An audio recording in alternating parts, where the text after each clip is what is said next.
25 উদযাপনের অংশ হিসেবে প্রাণী সম্পদ প্রদর্শনী 2025 এর আজকের এই আয়োজনে আমাদের প্রধান অতিথি হিসেবে উপস্থিত অত্র উপজেলার সুযোগ্য এবং সুদক্ষ জননন্দিত উপজেলা নির্বাহী অফিসার এবং একই সঙ্গে উপজেলা প্রশাসক পৌর প্রশাসক মহোদয় জনাব মোহাম্মদ রবিউল ইসলাম। আমরা অত্যন্ত আনন্দিত যে আমরা আমাদের যে গতানুগতিক গত 3 বছর ধরে একটা প্রোগ্রাম আমরা করতাম প্রাণী সম্পদ সেবা সপ্তাহ নামে, এটা এবারই প্রথম একটা শব্দ সামনে যুক্ত হয়েছে, সেটা হলো জাতীয় প্রাণী সম্পদ সপ্তাহ। এটা মনে করি এটা আমাদের অনেক বড় অর্জন। এই অর্জনের ধারাবাহিকতায় আমাদের কর্মস্পৃহা, কর্মগুণ, কর্মচঞ্চলতা সবকিছু আরও কয়েক গুণ বেড়ে যাবে আশা রাখছি। আমার পূর্ববর্তী বক্তব্য প্রাণী সম্পদ সংশ্লিষ্ট অনেক বিষয়ে সে বলে গেছে, আমি আমার বক্তব্যটা দীর্ঘায়িত করব না।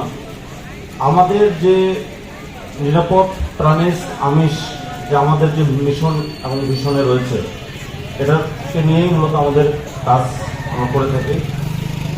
আমাদের ডিম এবং দুধ, মাংস এই 3 প্যারামিটারকে কেন্দ্র করে মূলত আমরা হিসেব করে থাকি যে আমাদের প্রাণীর আমিষ উদ্বৃত্ত নাকি আমাদের ঘাটতি রয়েছে।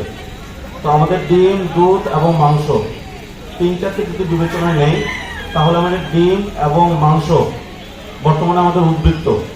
ফলে আমার স্বাগত বক্তা কিন্তু বলে গেছেন যে এখন আর মাংস বা গরু অন্য দেশ থেকে নিয়ে আসতে হয় না। ডিমও আমাদের যথেষ্ট উদ্বৃত্ত। ডিম এখন আমাদের মাঠে ঘাটে বাজারে দেখবেন সিদ্ধ করে বিক্রি করতেছে, যেটা আসলে 5-6 বছর আগে আমাদের এটা মাথায় ছিল না। ডিম একটা অনেক বড় একটা বাজার এখন। আপনি ফুচকা খাবেন, চটপটি খাবেন, সেখানেও দই। কিসের ডিম নেই? ডিম শরবত। আমাদের যে ঘাটতিটা সেটা হলো আমাদের খাদ্যাভ্যাসের কারণে, আর সেটা হলো দুধ। এই দুধের ঘাটতি পূরণের জন্যই একটি প্রকল্প গ্রহণ করা হয়েছিল, live stock and dairy development project, সংক্ষেপে এলডিডিপি। এই প্রদর্শনীটা মূলত এই এলডিডিপি প্রকল্পের সহায়তায় আজকে অনুষ্ঠিত হচ্ছে।